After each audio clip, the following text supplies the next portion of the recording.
That was impressive. They told me that would be impressive, and they were exactly right. So let me say a few words of thank you first to my dear friend and the widow of my dear friend Charlie Kirk. Erica, you have been such an amazing inspiration to the entire country. How much do we love Erica Kirk? She's done a hell of a job.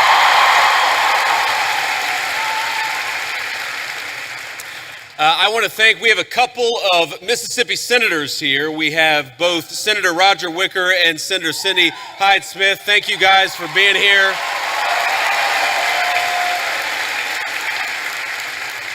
We have the governor of Mississippi with us. We got an all-star crowd here. Governor, thank you for being here.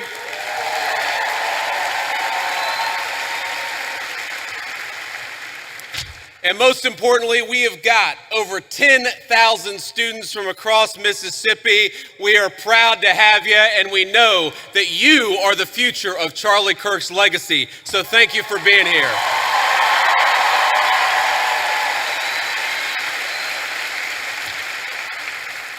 You know, I got this whole speech written, and I'm not going to deliver any of what I had written. I'm just going to speak from the heart, because that's what Charlie would so often do. And you know, when I think about what we lost 6 weeks ago, it feels like forever ago when I was in a meeting in the West Wing, and one of my staff members came in and said that Charlie had been shot. And then I looked at my phone and I saw all the text messages and realized that my dear friend had been very seriously injured. Now, in the West Wing at that time, we actually thought that Charlie had a chance. We didn't know that he was eventually going to pass away. There were initial reports from the medical team that maybe things were going okay. And of course, eventually Charlie took his last breath and went home to be with his Lord and Savior. I remember thinking at that moment, first, of course, about Erica and the children. They've got their oldest, their daughter, is very similar in age to our youngest child.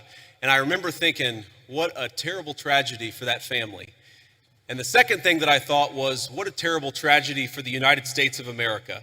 Because Charlie wasn't just a political figure. He wasn't just a guy who went around campus and said very interesting things and hosted all of these debates. He was a person who, particularly to the young people of this country, to all of you, he had the very best advice.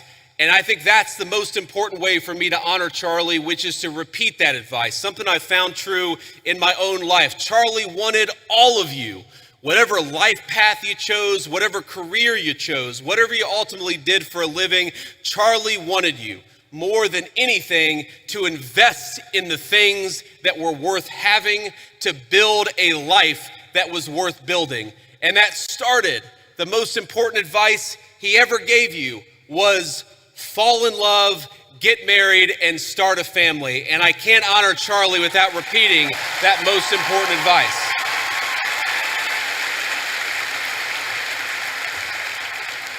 Now, most of you are probably too young to have found the person you're going to spend the rest of your life with. Some of you are lucky enough to have found that person already. But I will tell you, if you're as lucky and blessed as I have been, it hits you like a ton of bricks. And I found that person in my lovely wife, Usha, our second lady, who is here with us today. She's sitting in the audience somewhere. I don't know where. But I love you, honey. And have children. That's something Charlie also always told. I grew up in a generation. I'm 41 years old. I'm a millennial. And if you're being uncharitable, you would call me a geriatric millennial, which I really hate. I really hate being called a geriatric millennial. But here I am at 41 talking to all of you like I've got great wisdom.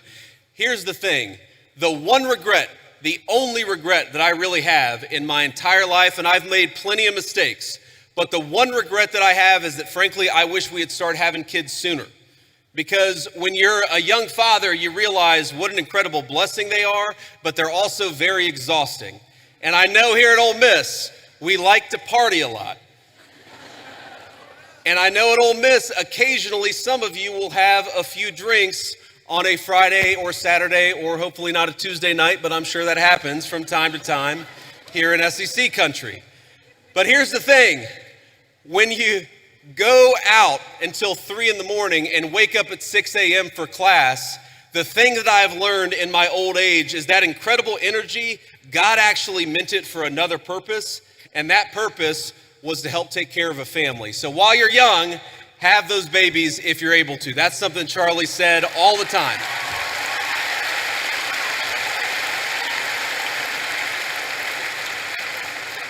But if you think of that advice, Charlie wanted you to get married. He wanted you to fall in love. He wanted you to build a family. He wanted you to find a vocation. That was the advice that he gave on campuses. But that's not just about you. That's also about our country and about our government.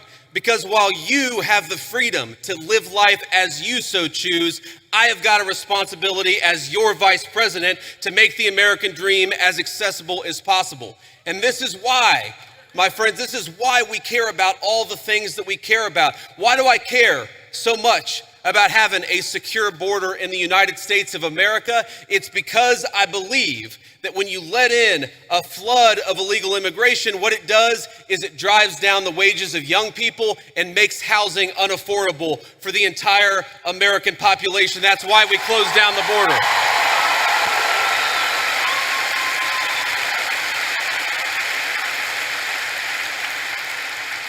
The left will say our immigration policy is about hating immigration, hating immigrants. We don't hate anybody. We love our fellow citizens. And because we want them to have the American dream, we shut that border down the very first day that Donald J. Trump was the president of the United States.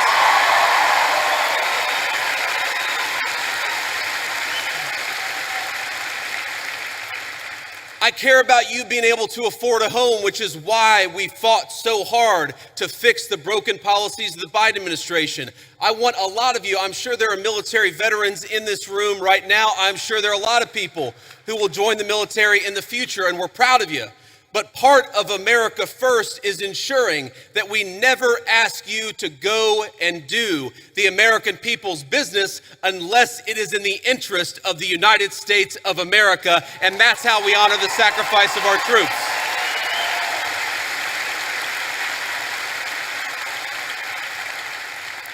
And that's why, my friends, that's why we care so much about free speech, as Charlie lived and died for the basic principle that we ought to be able to talk about our differences, we ought to be able to debate them, and we ought to have faith that the best way to make sure that the best idea wins is to actually just have a discussion. And that is what this event is all about. That is what Turning Points USA is all about. And I am so proud, and most of all, I'm so grateful to each and every person, whether you're a Republican or a Democrat, for coming out and honoring one of the most important parts of Charlie's legacy, because we're going to have a discussion tonight, and that's what Charlie would want us to do.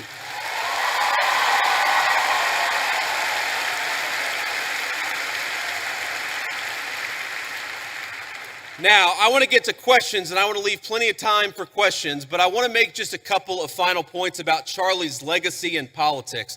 The most important thing about Charlie is that he was a great husband and a great father. Erica told me probably 12 hours after Charlie had been pronounced dead, she was just absolutely devastated. She was unable, you know, if you've ever known anybody who's grieving, sometimes it's they're unable to even hold a single thought for more than a few seconds.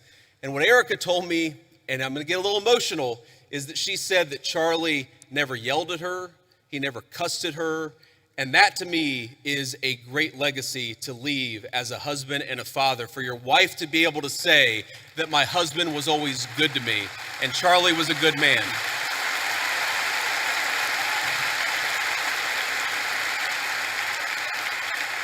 But he also had the legacy of believing in political debate, and he was the most effective person in politics that I have ever seen. And by the way, that's not because Charlie always agreed with me and the president's policies. I remember one time in particular where Charlie Kirk called me, and guys, he was mad. It was one, I wouldn't say the last conversation that I had with him, but it was in the last few months of his life. And he called me and he said, JD, I'm really worried that what's going on in the Middle East right now is going to lead the United States into a protracted military conflict. I've never told anybody that Charlie was really worried about that in the final months of his life. Now, here's the thing. Charlie was so effective and he was so so trusted by both me and the President of the United States that when Charlie made that phone call, I didn't say, screw you, you don't know what you're talking about. I listened to him. And I really believe that one of the reasons why the President of the United States knocked out the Iranian nuclear facilities, but never got the United States into a protracted military conflict and never lost a single American in a Middle Eastern conflict is because we had the wisdom and the good sense to recognize that the American people are done with American troops dying in unnecessary foreign conflicts. But Charlie Kirk reminded me of that. Charlie Kirk.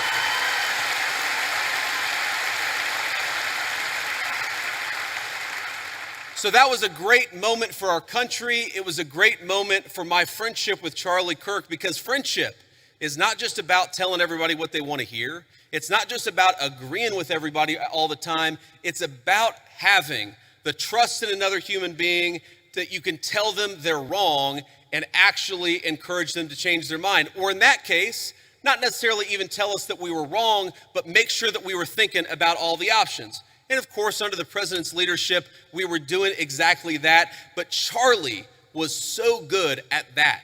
And I think that's one of the ways in which I want all of you to honor your legacy. Obviously, you care about our great nation or you wouldn't be here. A lot of you will go on to become future leaders in business or in politics. A lot of you will run campaigns. A lot of you will work on campaigns. A lot of you will be future leaders. There might even be a lowly future vice president of the United States in this very room. But here's the thing that I want all of you to remember. Charlie wasn't effective just because he had opinions. A lot of people have opinions. Charlie was effective because he was courageous, because he worked very hard, and because he made his vision a reality. And so if you care about this country, as I know all of you do, don't just complain about social media. Get up and get involved in a campaign. If you want a better policy outcome, even from an administration that you voted for, then get out and get involved and making your voice heard. If you care about this country, love it enough to get involved in the process and how we govern it. That is the only way we are going to save the United States of America. And that is perhaps the greatest contribution that you can make to Charlie Kirk's legacy, is getting involved in saving this country. I'm in the fight, and I know every single one of you are with me. God bless you, and thank you for having me.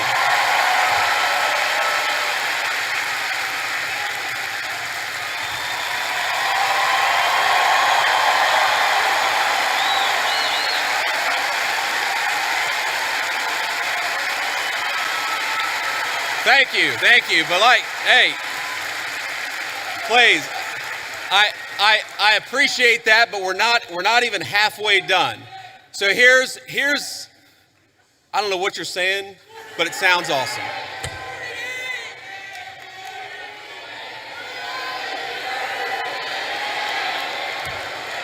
Let's not get ahead of ourselves, ladies and gentlemen.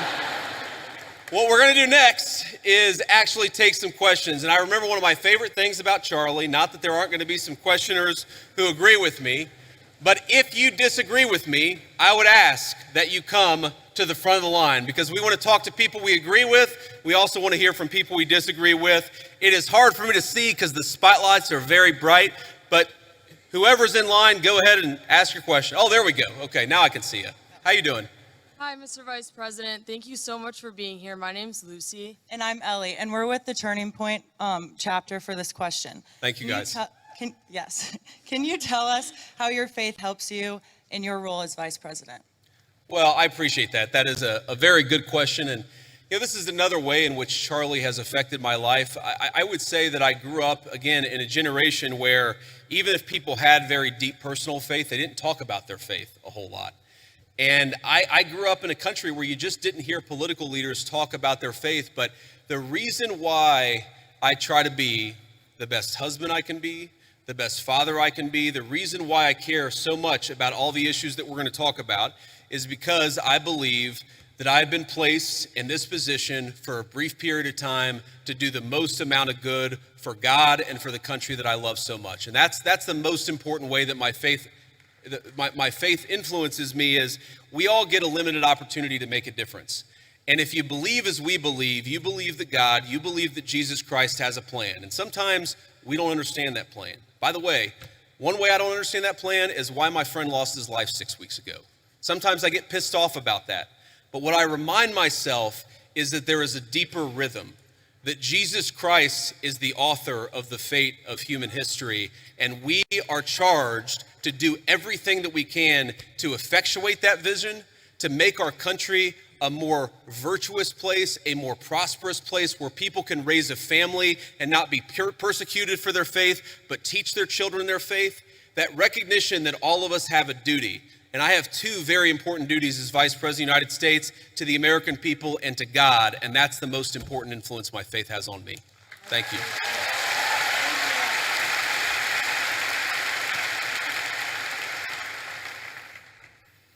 I understand your view on illegal immigration is it should be a top priority, strengthening our southern borders and fighting the massive drug trafficking that's taken place while securing jobs for the working class Americans.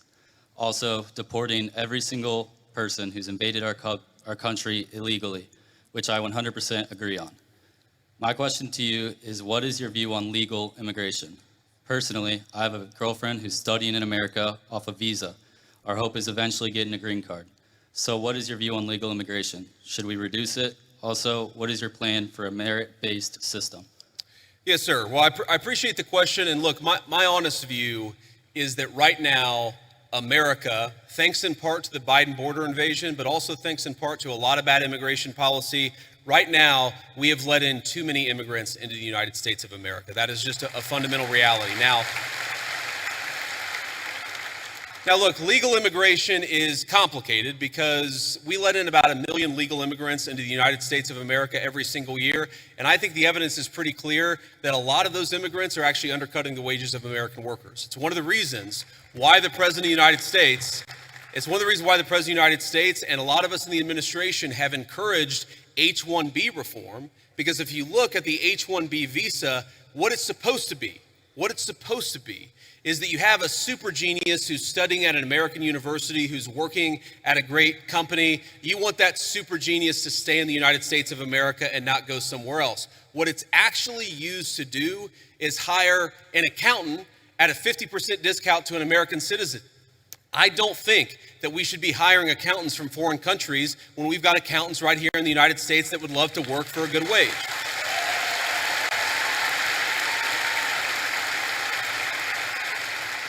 Now, you asked about, I think, your girlfriend, you said, and I obviously don't know the full details about your situation, but my view is, look, there are people who want to come to the United States of America, and some of them, I'm sure, can enrich the United States of America by coming here, but we have got to get our overall numbers way, way down. Too many people have come into the United States of America. I am married to the daughter of immigrants who came to the United States in the 1980s. I do believe that many immigrants do in fact enrich the United States of America. But here's the problem. We don't even know how many illegal aliens we have. We don't even know. The best guess is probably 25, 30 million people. I've heard estimates as high as 50 million. When something like that happens, you've got to allow your own society to cohere a little bit, to build a sense of common identity, for all the newcomers to assimilate, the ones who are going to stay, to assimilate into American culture. Until you do that, you've got to be careful about any additional immigration, in my view. Thank you, sir. Thank you.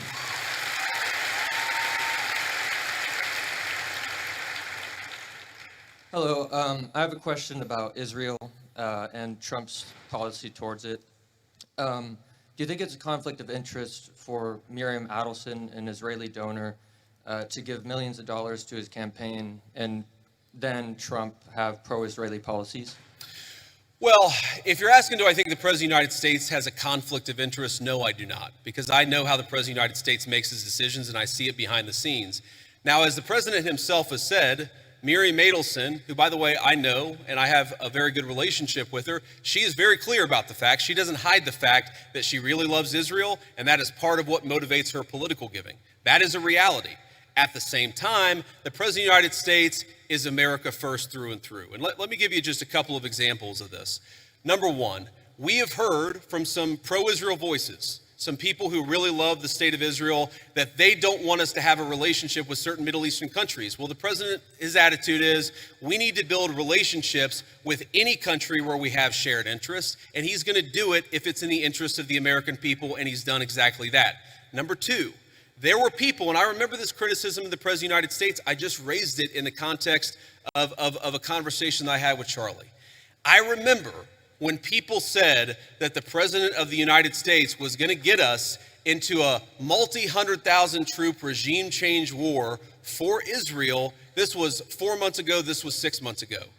Now, the people who accused the President of the United States of wanting to get us into a regime change war for Israel, I wonder if they stepped back and said, you know what, we were wrong about that, because the President of the United States did not want to get us into a regime change war for any other country. He wanted to knock out a nuclear facility and get everybody back home, and that's exactly what he did.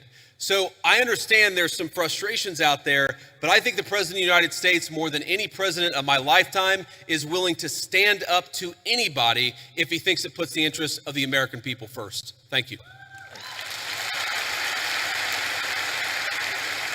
Hello, Vice President Vance. How you doing? Good. I have a question. Do you condone large private corporations such as Palantir hoarding data caches on U.S. citizens? No, I don't condone it. And here's the thing. So I get asked about Palantir a lot because there's this internet meme out there that somehow I am super in bed with Palantir. And here's the thing that I'd say about this. Palantir is a private company. They sometimes do a useful service, and sometimes they're going to do things that we don't like. You should be demanding that your representatives do two things when it comes to Palantir or when it comes to any other technology company. Number one, protecting your data. What's going on with artificial intelligence is going to mean that there are massive inducements to steal your data, to harvest it, and to use it against you to sell digital advertisements. That is not what I believe in, and I've been fighting against it, whether it's Palantir or any other technology company, literally before I ran for office. When I ran for office, I was criticized by Republicans in my Republican Senate primary because I was talking then about Google and Facebook harvesting our data. It's unacceptable. I don't care who does it. I don't want them to do it. Number two, and this is also very important, what's going on with artificial intelligence, we got to be worried about large-scale surveillance, okay? Everything, when you asked about Palantir, do you know that every time you make a credit card transaction, the credit card companies are collecting data on how you spend your money? Do you know that every time you linger over a link on the internet for more than a half second, the search engines are collecting data on you so that they can sell you advertisements? One of the biggest questions for American policy over the next 10 years is how to ensure that you are a sovereign citizen. And you cannot be a sovereign citizen if any private corporation or any government can steal something from you that belongs to you. Yes, sir. Thank you. Thank you.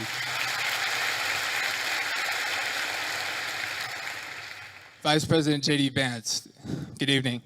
Thank My you. question is, the Republican Party, they stand for the right to bear arms. A lot of things the founding fathers really made a priority. Sure.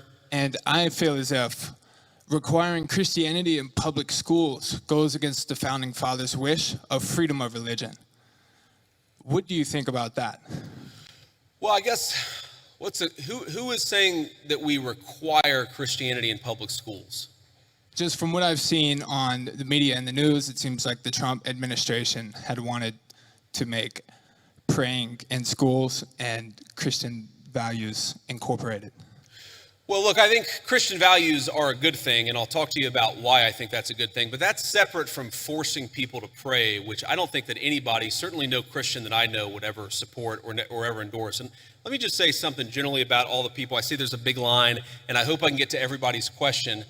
I remember when I was a sophomore in high school, I went to an event at my church, which was a book signing with Oliver North and Sean Hannity, the Fox News host. And this was back before, this was, I guess, 25 years ago. And so neither of these guys was maybe as big as they are today. And I remember standing in line, and I'm about to say hello to Oliver North and Sean Hannity. And I remember thinking to myself, I was so nervous. All I need to do is shake their hand, give them a firm handshake, and tell them my name. That's what I'm thinking. Firm handshake, tell him my name. Firm handshake, tell him my name. And I get to the front of the line, and Sean Hannity looks at me, and he says, "How are you doing?" And I totally panic, and I go, JD. Because I had rehearsed shaking and saying my name. My point is, I admire your guys' courage, and please don't be nervous. If you need to work through a question, think about it, speak it. We're all here to have a nice conversation, and we're all supportive of it. Here's the thing when you talk about forcing, I'm going to answer your question, forcing Christianity, forcing people to pray. There's a liberal idea out there that I think is wrong, and that's that liberalism is the source of freedom of religion. And actually, if you go back to the original founding documents of the United States of America, if you go back to the Anglo legal tradition, well before there was ever a United States of America, what you find is that freedom of religion is actually a Christian concept. And the reason it's a Christian concept is very simple. Because Christianity, Imago Dei, the idea that we are all made in the image of our Creator, means that we must respect the free will of every single person. Now, part of that is you have a conversation with people. Having free will doesn't mean that you're not allowed to encourage somebody, that you're not allowed to talk to somebody about your faith, that you're not allowed to talk about certain values in school. When our founders talked about freedom of religion, they didn't mean you weren't allowed to say a Christian prayer in a public school or that you weren't allowed to talk about Jesus Christ in a public forum. They just meant that nobody could force you to profess the Christian faith. That had to come from your own free will. And I believe that, and I think every Christian who I've ever spoken to believes that the source is the Christian, the source of your faith. The Christian understanding must be your own free will. But here's the thing about Christian values. There are a lot of Christian values out there that I think that we've just sort of assumed and we've in fact taken for granted. Christian values are the idea that you should respect every single person as an individual, whatever the color of their skin, created in the image of God. That's a Christian concept. And in fact, it was a Christian empire, Great Britain, that abolished slavery to begin with. The idea that we should eliminate child sacrifice. What did the Christian settlers find when they came to the New World? They found a lot of civilizations that were murdering babies in weird religious rituals. It was Christianity that said we don't kill children just because they're somehow inconvenient to people. A lot of the things, human rights, the very idea that human beings have rights are a Christian concept. And so I'd ask you, my assumption based on the question is that you're skeptical of Christianity, or at least of certain public professions of Christianity. One of my favorite Bible verses is, "By your fruits ye shall know them." And I think that the fruits of the Christian faith are the most moral, the most just, and the most prosperous civilization in history. I make no apologies for believing that Christianity is the pathway to God. I make no apologies for thinking that Christian values are an important foundation of this country, but I'm not going to force you to believe in anything, because that's not what God wants, and that's not what I want either. So, Go ahead. for the school system, do you agree that there should be Christian implementation, or do you think that school system should be neutral and be focused on science, literature, reading, writing, arithmetic? Well, I reject the idea that anything is purely neutral. Okay, there are, for example, let's take a basic scientific fact, and this is a little spicy. I'm not trying to make this too controversial, but take the basic scientific fact of, can you take a pill to change your biological gender? Okay, now that's something that 15 years ago, quite literally, every single scientist in the Western world would have said, absolutely not, that's crazy, and now people will. I think the premise of your question, I don't totally share it, because I don't think perfect neutrality is possible. What is it? You talk about history. Was Christopher Columbus a great explorer, or was he a guy who committed genocide against the native populations? These debates, I'm happy to have them, but I reject the idea that there are truly neutral debates. Anybody who's telling you their view is neutral likely has an agenda to sell you, and I'm at least honest about the fact that I think the Christian foundation of this country is a good thing. Next. Okay, thank you. And Thank you. for the pill you're talking about, what do you mean specifically? Are you talking about testosterone, estrogen? Yeah, I'm talking about hormone replacement therapy. That's what I'm talking about. Just to be respectful, let's keep it going. Yes, thank you. Have a good night. You too. Hello, Mr. Vice President. Thank you so much for giving this opportunity to talk here today. I did not agree with many of the things that you said right ahead of this, but I don't think that's my point to discuss here. What I want to ask is, Okay. You are married to a woman who is not Christian. In her Wikipedia, I mean, I just looked that up. I wanted to know what her faith was. I didn't know this before, but she still calls herself Hindu.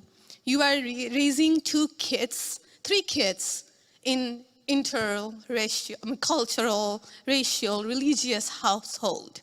How are you maintaining, or how are you teaching your kids not to keep your religion ahead of their mother's religion?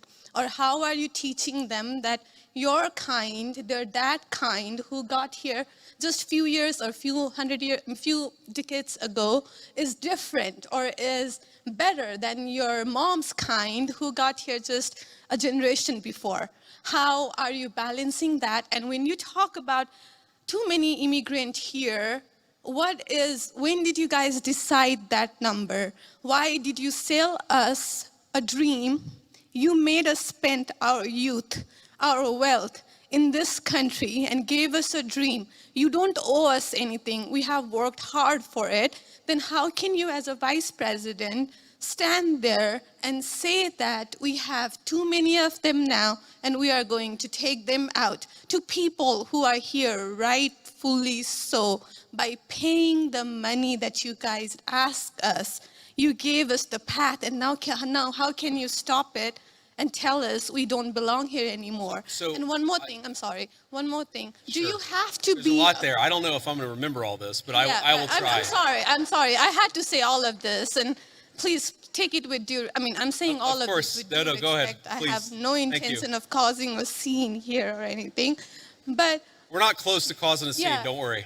But we talked about Christianity, all of this. I'm not even Christian, and I'm here standing to show support. Why are we making Christianity one of the major things that you have to have in common to be one of you guys, to show that I love America just as much as you do? Why is that still a question? Why do I have to be a Christian? Okay. So there was a lot there, and I'm going to try to respond to as much of it as I can. So on the question of immigration, so first of all, I can believe that we should have lower immigration levels, but if the United States passed a law and made a promise to somebody, the United States, of course, has to honor that promise. Nobody's talking about that. I'm talking about people who came in violation of the laws of the United States of America, and I'm talking about in the future reducing the number of people. Sorry, what? May I continue on that? Because when you just said you are not stopping with the people who came here legally, right? But you are pushing out policies that hurt us. And these policies are not even solving the problems. These policies are just creating chaos. Ma'am. Okay, so again, I'm gonna finish answering the question, and then if I've answered all 9 of your questions in less than 15 minutes, then we can keep on going. We got to have a little fun, right? So here's the thing. I can believe that the United States should lower its levels of immigration in the future, while also respecting that there are people who have come here through lawful immigration pathways that have contributed to the country. But just because one person or 10 people or 100 people came in legally and contributed to the United States of America, does that mean that we're thereby committed to let in 1 million or 10 million or 100 million people a year in the future? No, that's not right. We cannot have, but I'll go and finish. We cannot have an immigration policy where what was good for the country 50 or 60 years ago binds the country inevitably for the future. There's too many people who want to come to the United States of America, and my job as vice president is not to look out for the interests of the whole world, it's to look out for the people of the United States. Now,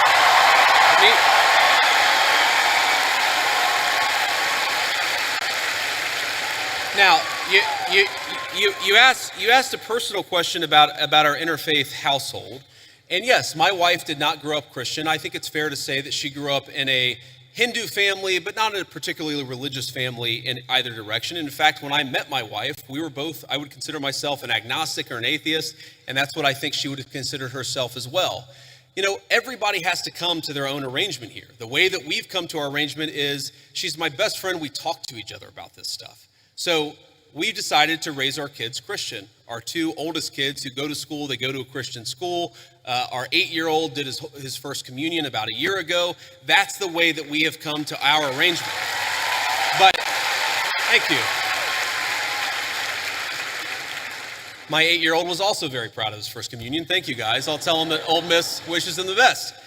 But I think everybody has to have this own conversation when you're in a marriage. I mean, it's true for friends of mine who are in Protestant and Catholic marriages, friends of mine who are in, atheist and Christian marriages. You just got to talk to the only advice I can give is you just got to talk to the person that God has put you with, and you've got to make those decisions as a family unit. For us, it works out. Now, most Sundays, Usha will come with me to church. As I've told her and I've said publicly, and I'll say now in front of 10,000 of my closest friends, do I hope eventually that she is somehow moved by the same thing that I was moved in by church? Yeah, I honestly do wish that, because I believe in the Christian gospel, and I hope eventually my wife comes to see it the same way. But if she doesn't, then God says everybody has free will, and so that doesn't cause a problem for me. That's something you work out with your friends, with your family, with the person that you love. Again, one of the most important Christian principles is that you respect free will. Usha's closer to the priests who baptized me than maybe I am. They talk about this stuff.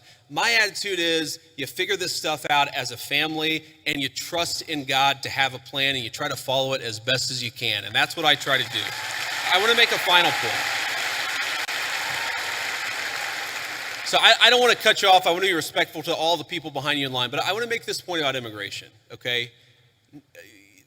If you ask the question, what is the exact right number of immigrants for the United States to let in, it is just very specific on the context. If you go back to the 1920s, the United States passed an Immigration Reform Act that effectively cut down immigration to close to zero for 40 years in this country. And what happened over those 40 years? The many people who had come from many different foreign countries and different foreign cultures, they assimilated into American culture. And there was an expectation that they would assimilate into American culture.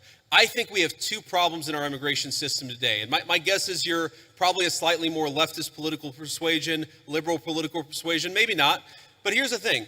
I remember back in my establishment GOP days, when I was still very early getting involved in Republican politics, I remember a conservative think tank person who told me that one of the reasons why immigration was really good is that if you had enough diversity in a country, people would mistrust each other and they wouldn't join labor unions. Okay? So when I see a lot of left-wing people who theoretically support organized labor saying we need to flood the country with a limitless number of immigrants, they're unwilling to set any limitations on it. My response to that is you are destroying the very social trust on which American freedom and prosperity was built. And that is really important to me. So the honest answer to your question, what is the exact number of immigrants America should accept in the future? Right now, the answer is far less than we've been accepting. We have got to become a common community again, and you can't do that when you have such high numbers of immigration, which is one of the reasons why we have the immigration policy we do. Thank you. Next.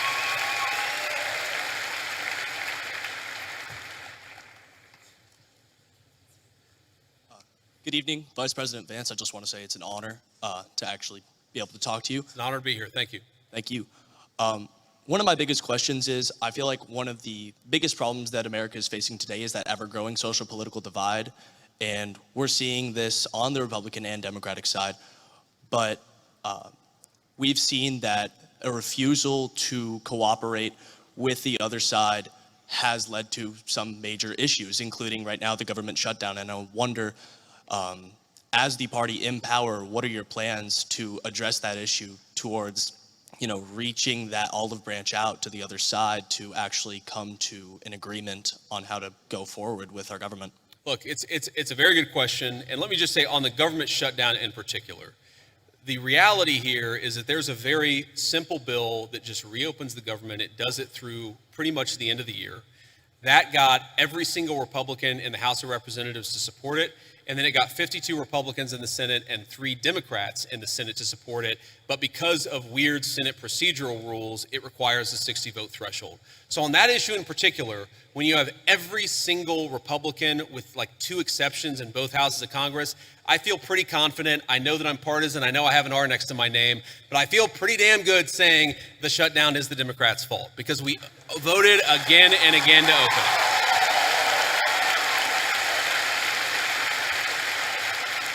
Now, but there's a broader question there, and I think most Americans, whatever their political persuasion, would actually like the country's political parties to work together better to solve the problems. And look, and I agree with that. And my approach when I was in the United States Senate was to try to find some issues where we could agree with the other side on and try to work with them on it. And let me give you one example. I really worry about concentration in the corporate sector. I worry about big corporate monopolies. I worry that when you have only 1 or 2 companies dominating an entire sector, it's bad for liberty and it's bad for prosperity. So you may be shocked to hear this, but I actually worked with Elizabeth Warren on some anti-monopoly stuff when I was in the United States Senate. But here's the problem. The problem is there is actually a lot of things where we could work across the aisle. There are a lot of President Trump is in my view, you haven't seen organized labor ever get behind a Republican at least in 100 years like they have behind Donald J. Trump. There are a lot of areas of common ground on that question. The problem is, as reasonable as some of these people can be in private, in public, the current obsession of the Democratic Party in leadership, I'm not saying every Democrat in the country, but the current obsession of every Democrat in Congress is get President Trump, fight President Trump, attack President Trump. It is impossible for us to work across the aisle unless a person is willing to put down their partisan sword, shut the hell up about fake scandals related to Donald Trump, and actually work with us. That's the way you make this happen. Next. Thank you. Thank you. Next. I'm going to try to get through as many as possible, guys. Thank you. Good evening, Mr. Vice President. Hello. Hi. I actually drove here all the way from Memphis, Tennessee. Go Tigers.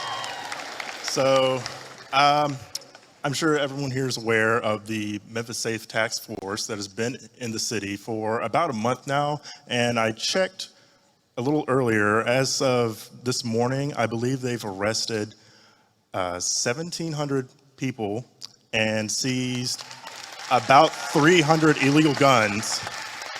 So I want to ask, how does this law enforcement objective jive with Attorney General Pam Bondi's pledge to make the Department of Justice a more pro-Second Amendment Department of Justice? Because I'm sure most people in here support the Second Amendment. So how can Republicans and this Department of Justice use the current gun laws that are on the books that a lot of pro-Second Amendment advocates disagree with, that we wanted to overturn in the big beautiful bill, but we didn't get it? Yeah. So I understand the question. And by the way, I supported some of those changes in the big beautiful bill. I know the President of the United States did too. We didn't have the votes to get them in there, and that's as simple as that. But I know exactly what you're talking about because there were a couple of issues in particular. I talked to some of my Second Amendment friends. But here's the basic issue. We don't want people who have violated the law, who have committed felonies. The Second Amendment, like every other amendment, it's about due process. It's that you don't have your rights violated unless there is due process of law. If you're a person who's committed 4 felonies and a court has lawfully ordered that you shouldn't have a gun and you're running around with a firearm, I don't have any problem with law enforcement saying you don't get to have that firearm that is illegally possessed, illegally obtained. I think that's basic law and order. Now again, if you had, if you had somebody come in and say, well, we don't think that person should have a firearm, but they haven't violated any law, that's a totally separate question. That's not what we're focused on. What we're focused on is violent crime and people who have violated, the bodily autonomy of another human people.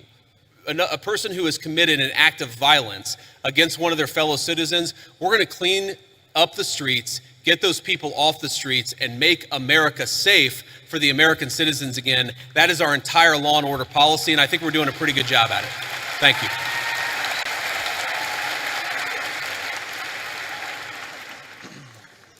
Thank you for the opportunity to speak. I'm a Christian man, and I'm just confused why that there's this notion that we might have owe Israel something, or that they're our greatest ally, or that we have to support this multi-hundred-billion-dollar foreign aid package to Israel to cover this, to quote Charlie Kirk, ethnic cleansing in Gaza.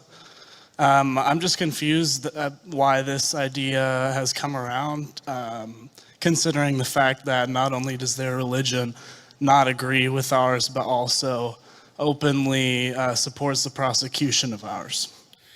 Yeah, so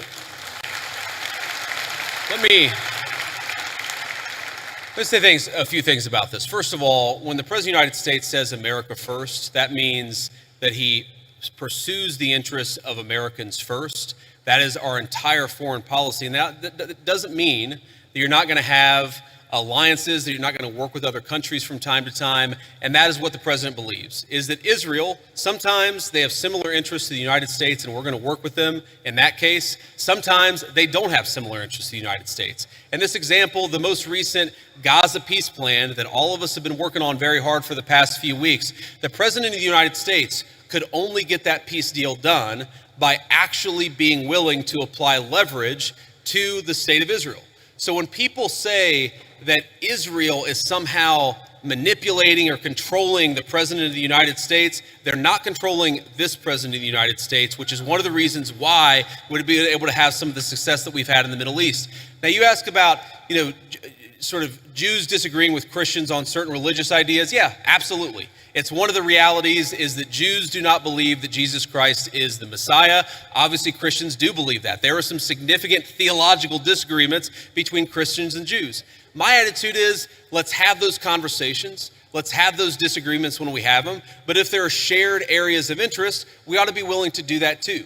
For example, one thing I really care about is the preservation of the Church of the Holy Sepulchre in Jerusalem. Christians believe that that is the site where Jesus Christ was crucified, and also that his tomb is right there as well. My attitude is, if we can work with our friends in Israel to make sure that Christians have safe access to that site, that's an obvious area of common interest. I am fine with that. What I'm not okay with is any country coming before the interests of American citizens, and it is important for all of us, assuming we're American citizens, to put the interest of our own country first. That's what we're going to do. That's what we try to do every single day, I promise you. Thank you.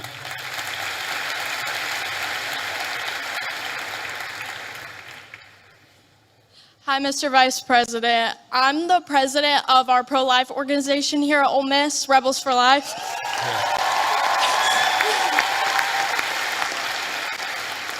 And I myself, as the president, am 100% pro-life.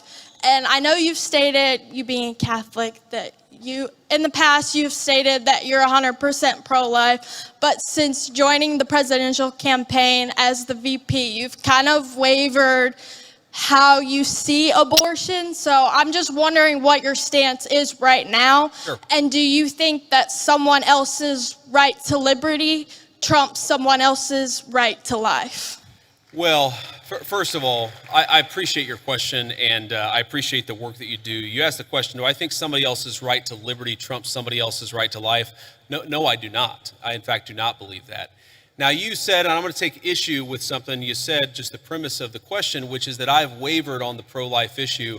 I really do believe that the president has been the most pro-life president in the history of the United States of America.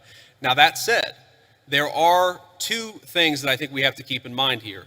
Now, one is the very, very hard question of, when we talk about our abortion policy, there are some very, very difficult edge cases. There are cases where you've got, an 11-year-old girl who was raped, who it would be unsafe for her to bring the baby to term.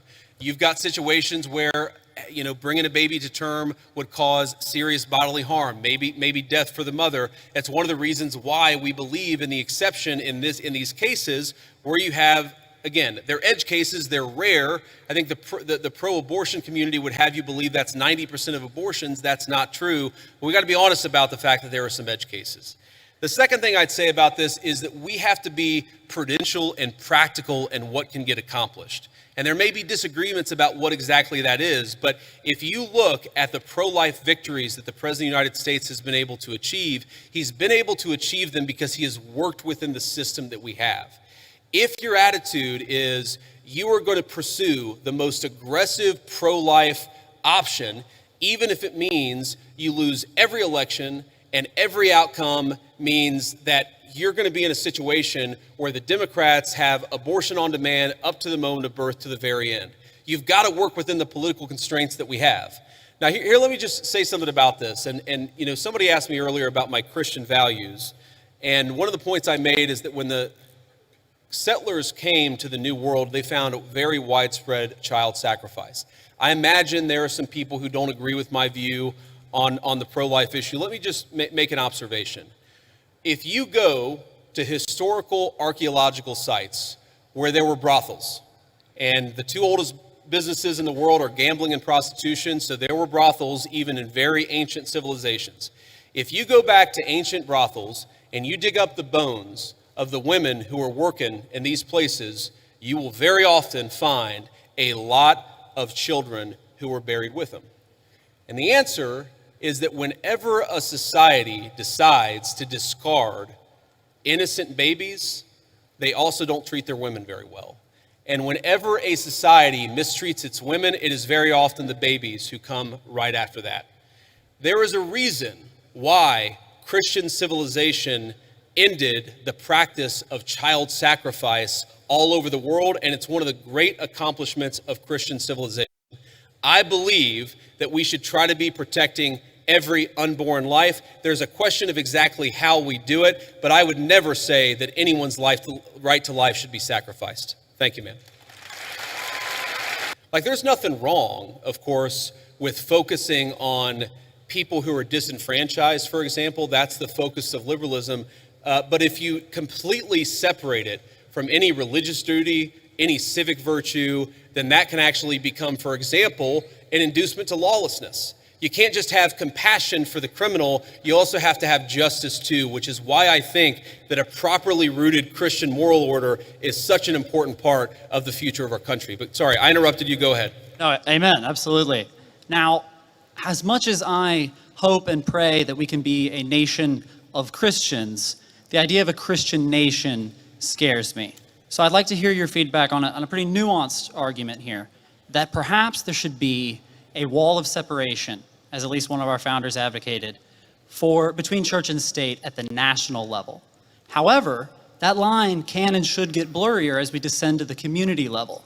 And perhaps that is actually the system, the structure that our founders gave us when they said Congress shall make no law establishing a religious body. However, states did have close relationships with churches at that time. Yeah. Do you think that is a rationale that works? Do you think that is the way we should implement around these Christian values? So this is a very nuanced point, and I want to just make sure that everybody's kind of on the same page here. So if you go back to the First Amendment, it doesn't say separation of church and state. It says Congress shall make no law respecting an establishment of religion. But if you go back to the founding time, there were actually a number of states that had formally recognized churches. So there was the Anglican Church of Virginia. That was the official state church of Virginia.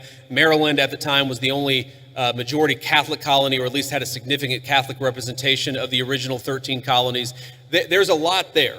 And yes, I do think that what happened is the Supreme Court interpreted Congress shall make no law respecting an establishment of religion to effectively throw the church out of every public space at the federal, state, and local level. I think it was a terrible mistake, and we're still paying for the consequences of it today.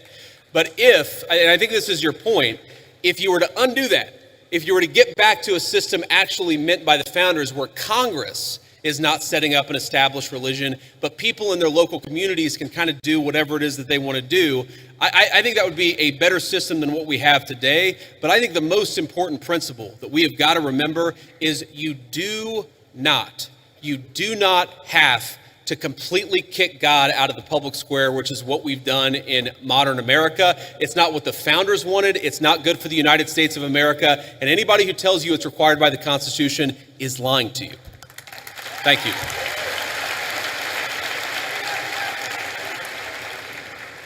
Hello, JD. How you doing today, man? Good. How you doing? In the wise words of Ricky Bobby, I don't know what to do with my hands. Don't feel bad. Neither do I half the time, man. Okay. First off, yeah, laugh it up. Okay, first off, I just want to say I am a huge supporter of the Trump administration. I was 3 months too late to vote for you guys, but if I could have, I would have. So I'm a huge supporter of you guys before I make my argument, but there is something you guys are doing that is kind of disturbing me a little bit. Okay, go ahead. Thank you. You guys have sent the military into Washington, D.C. and a few other cities that I can't think of off the top of my head, which first off, they've had wonderful results. Like no one can deny the results of that. It's wonderful. Some might even say the greatest. I'm a comedian. I like this guy. Who is this guy? Thank you, JD. I like you too. Now he's gonna ask the question about all the shit that we did wrong, but that's okay. Go ahead and ask your question. But yeah, I'm just wondering, well, it's not necessarily something you did wrong, but it's what could someone else do wrong? Let's say we get a complete tyrant in office, and let's say Turning Point USA is having a huge protest against, something really bad that we don't like, and let's say a president is saying that it's getting violent. How can we, I'm trying to think, my mind's kind of blank. What is the difference between what you're doing and how could we prevent someone from abusing that power? Yeah, so look, I understand where the question is coming from, and I think it's a fair question. And it's going to sound like I'm being sarcastic, and it really is not meant in any offense. But when you talk about what could another administration do, to take a wild, hypothetical example totally off the top of my head, what if Joe Biden sent the Federal Bureau of Investigation to start arresting his political opponents? Okay? So here's something that I want every conservative to remember. It's an important part of my entire political philosophy is we cannot be afraid to do something because the left might do it in the future. The left is already going to do it regardless of whether we do it. That is the takeaway of the last 40 years. And in particular, if you look at what we're doing, if Joe Biden wanted to deploy the National Guard to a red state in a place where the murder rate was twice what it is in third world countries to actually go after murderers, that would be a great use of the National Guard. Unfortunately, I don't think Joe Biden would use it like that. What I'm worried about, frankly, is what the far left already did with American law enforcement, and that is the thing that we have to prevent against. And the answer to that question is you make sure the people who did it face penalties for using the federal power against American citizens. And by the way, that's exactly what we're trying to do. Thank you. Thank you, JD. Honor to meet you, man. Good to meet you too, man.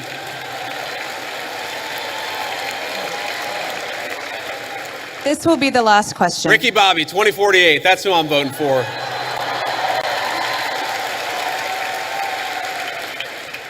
This is the last. Oh, wow. We've been here over an hour. That's amazing. Okay, I'm sorry. Those of you who didn't get to answer a question, I tried to be as quick as I could. Go ahead. Mr. Vice President, I'm humbled and honored to be here. Recently, President Trump endorsed a candidate to run against Republican Representative Thomas Massie, who has opposed and criticized some of the Trump administration's aims. How would you address those who fear that principled disagreement or independent thinking is discouraged within the party because of how it can be framed as a betrayal instead of as internal accountability or an opportunity for debate and negotiation? So it's a very good question. And let me say, this one is hard for me. And the reason it's hard for me is because Thomas Massie and I is one of the first people that ever reached out to me about my book or about political office. I've known Thomas Massie well before I ever got involved in politics. Thomas's wife died well, maybe it was a year and a half ago, 2 years ago. It was a little while ago. She died very unexpectedly, was a very sweet and kind woman. And I was probably one of the first people that called Thomas to offer my condolences. I think the problem with Thomas, and I've told him this in private, and now I guess I'll say it in public, is it's one thing to disagree with the party on a particular issue. It's one thing to have your independent stand on a number of questions. And by the way, some of the stuff where Thomas Massie has been independent against the Republican Party, I've agreed with him with. Thomas and I worked together during 2023, where I was trying to stop the limitless flow of American money to Ukraine, and Thomas was one of the people I was working closest with it. But that's one thing. Being independent, having your own opinions is one thing. Voting against the party on every single issue, you're eventually going to make too many enemies. And that is the problem that Thomas has had. It's not one issue, it's not 3 or 4 issues. It's that every time that we've needed Thomas for a vote, he has been completely unwilling to provide it. That is why the President of the United States has trained his ire on Thomas Massie. It's because we can never count on him for some of the most difficult votes. I wish that weren't the case. I say that as somebody who's known Thomas well before I got into politics, but politics is politics, and when you always vote against the party, you can't expect the party to actually back you. That's the reality. So, let me say just a couple of final things before I hit the road here. And one, it has been such an amazing honor to be with all of you this evening. I want to say 2 things.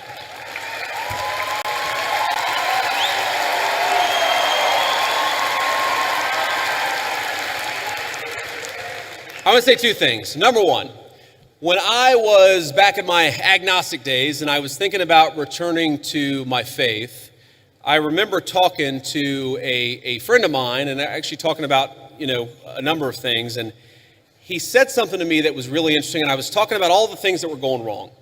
I was looking to the future. I was talking about everything that was broken in the world. And I said to him, things are just really, really dark. And he stopped me in my tracks. He said, JD, you're right. There are a lot of things that are really dark out there, but despair is a sin. Now, I know not all of you are Christians, but for the Christians out there, I think that it is very important to remember that despair is actually a sin. It's okay to disagree. It's okay to criticize. It's okay to think that things aren't going well with a particular issue, but we are called to never give up hope. But I think one of the critical lessons of Charlie Kirk's life to his dying breath, this was a man who never lost hope in his Creator and never lost hope in the United States of America. So let's remember that and carry that forward as a way to remember.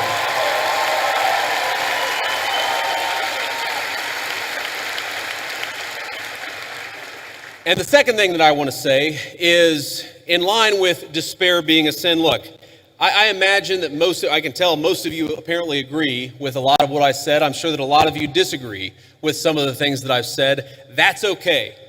We don't need in our political movement people who agree with us on every single issue. We got a couple of questions about Israel. We got a couple of questions about the National Guard deployments. We don't need somebody who agrees with us on every single question or every single issue. What we need is people of good faith who love the United States of America and are willing to work hard to save it. So when you look at all the accomplishments, you look at the accomplishments of the last 9 months, we inherited the worst border crisis in the history of the United States of America. We shut down the border, and net immigration is 2.5 million lower today than it was in 9 months. That means the total number of people that have been sent out of this country is 2.5 million. We have 2.5 million fewer illegal immigrants than we had. That's a great accomplishment. We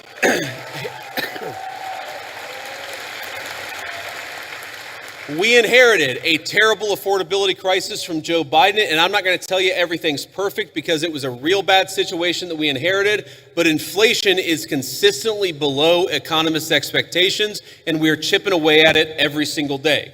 We inherited an economy where we had the largest trade deficit in the history of the United States of America in 9 months, Donald Trump's tariff policies have cut the American trade deficit by over half. That means we're making more of our own stuff, and we're actually employing American workers to do it. And all that is to say that very often, Charlie Kirk would call me and he would say, not attaboy, but he would say, do more, do more, do more. And I listened to Charlie because he was a dear friend and because I knew that he loved this country. My point is, the best way in your life to honor Charlie Kirk's legacy, it's not to despair, but to hope in the future of this country. If you disagree with something, then get involved in the movement to save this country. If you think that we could be doing more, then pick up the phone and get involved in the effort to change our minds and change the future of the United States of America in the process. My friends, the rebels of Ole Miss, despair is a sin. Do not give in to despair. Let's keep fighting to save the United States of America. Thank you and God bless you. Thanks for watching, and if you haven't already, please consider subscribing to our channel. And while you're at it, please leave us a comment. Thank you for watching.